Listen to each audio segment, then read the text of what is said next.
Welcome back, everybody. Welcome back to another day of Far Chovos Halevavos. Good to have everyone of the people here in Far Rockaway. Today on Zoom we have welcome LA, welcome Boca Raton, and welcome Eretz Yisrael to the Zoom. Of course, welcome to all the listeners that are listening from all over the world. So today we are going to learn a piece about doing hishtadlus, the mitzvah of doing hishtadlus, and at the same time, where you are and business doesn't go well. Okay, you do your hishtadlus, business doesn't go well. What's the deal? Okay, so if you have the Chovos Halevavos, page 137, he says, now, if one's sustenance does not come to him by the way of the avenue that he pursued an avenue, it's not going. He should tell himself that it's possible that that day's sustenance came to him already. We did this last week. Or that it'll be coming to him a different way. Now, this point is what I want to focus on today. He says, regardless of the way a person ends up obtaining his needs, it is proper for him to continue to work at the means of earning the livelihood he has chosen. Now, I'm not paskening. This is not a psak halacha. This is just reading the words of the Chovos Halevavos. The Chovos Halevavos says that if you don't obtain your livelihood in the way you've chosen, you could stick with it. Now, we're not talking about, let's say a guy has a store and the store went kaput. Like the store burnt down. The guy's like, oh, I'm going to my store tomorrow. We're talking about in a situation, for example, real estate, guys in the real estate field, guys in the diamonds field. And the business takes a dip. He's not mechuyev to run to a different business. The Chovos Halevavos explains why, and he says as follows. He says, if you chose a business venture that works with what he said earlier in chapter 3, in Parak Gimel, and over there he says that a person has to choose a method of business that is a mitzvah of hishtadlus, which allows him to learn and to daven, and that suits his physical needs as well. A guy who's very, very weak doesn't have to choose a business where he has to drag boxes. A person who's physically very strong and likes to move around doesn't have to choose a business where he has to sit in one spot and he can't sit straight the whole time. He's not mechuyev to do that. You're allowed to choose. Hashem gave everybody a different personality. This is for men, this is for women, this is for adults, this is for younger people. Hashem gave you a personality, Hashem gave you a body makeup and a strength, physically and emotionally, and your job is, you're allowed to choose a job that suits you, emotionally, physically, and of course, spiritually, of course, Torah. Of course, that you have to fit in your Torah, your tefillah, your chesed. So now, if a person is doing a business venture and the business venture doesn't go well, he doesn't have to switch.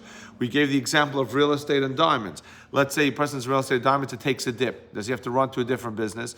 Chovos Halevavos clearly says as follows, listen closely, that a person is allowed to stay in the business because it's a decree min hashamayim that Hashem orchestrated that every person that is supposed to have a dip in his business is in that field at that time.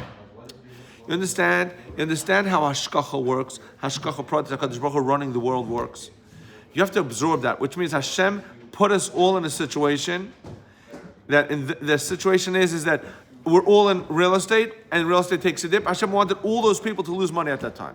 It's not like, oh my gosh, I happen to be in real estate. I happen to be working in a business and everybody got fired. I happen to be working as an accountant and everybody got fired. No, Hashem put all those people there at that time for the loss of business. Running away from that business doesn't necessarily mean you're going to make more money somewhere else.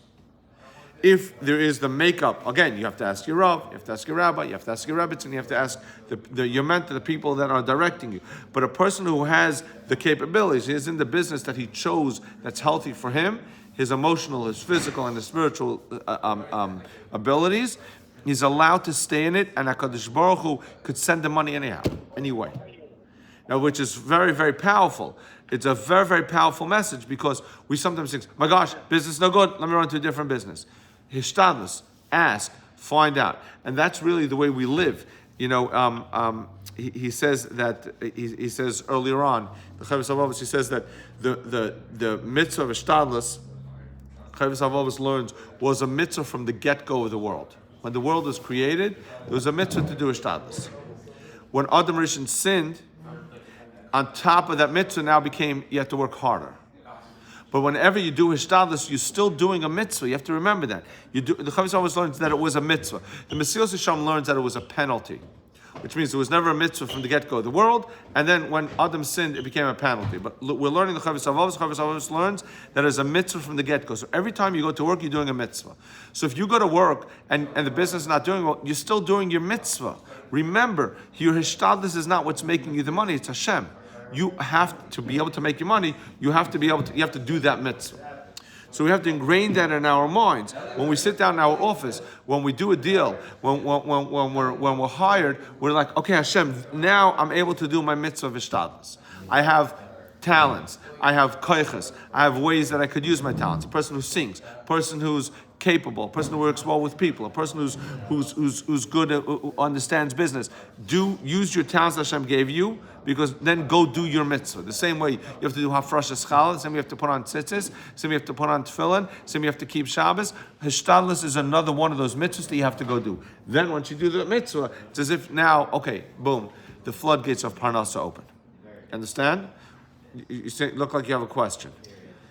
Go ahead. You can ask. It's hard to understand. Like, at what point does a person say, "I beat this down"? Even on the din of like Yagato Matzasa, like, at what point does a person say, "I tried in a certain industry or in a certain business and it just didn't work"? Correct. So what Reb Zev Friedman is asking is that where do you say, for those that didn't hear the question, where do you say that I got it and now I have to move on? So again, that's where I said, Harav, you have to have a Rebbe, you have to have a mentor, you have to have a person that advises you on that, and you have to be, of course, realistic, which means you have to know, did the business burn down or not? If the business burnt down, it's a sayonara. Don't go into the burnt down store.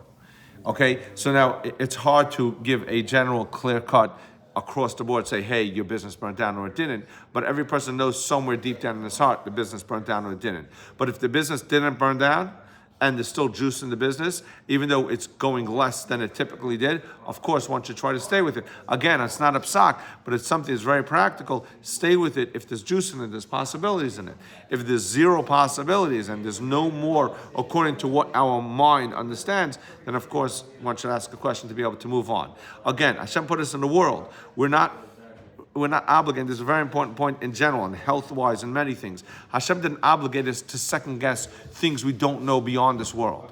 We live in the world, we have to make the calculations based on the world. But if things are going dipping up and dipping up and dipping up, don't think that you could beat out the system and say, hey, I beat the system. Hashem, I'll run there so I'll make money. Hashem put you here so those people, again, the category of these people should lose money. Hashem put them all in the business. You deserve to lose money. So what happens to me, this group deserved to lose money, but then the same group could make billions and millions the next day, right? The guy who invested in crypto and he made billions of dollars. The same thing. I'm not telling you what to do. I'm just explaining the guidelines and the concepts, and then you go ahead and ask. Hashem should give us days full of a lot of money, full of a lot of hishtadlus, and it should pour down a lot of shefa from Shemayim and all the brachas. Have a wonderful day.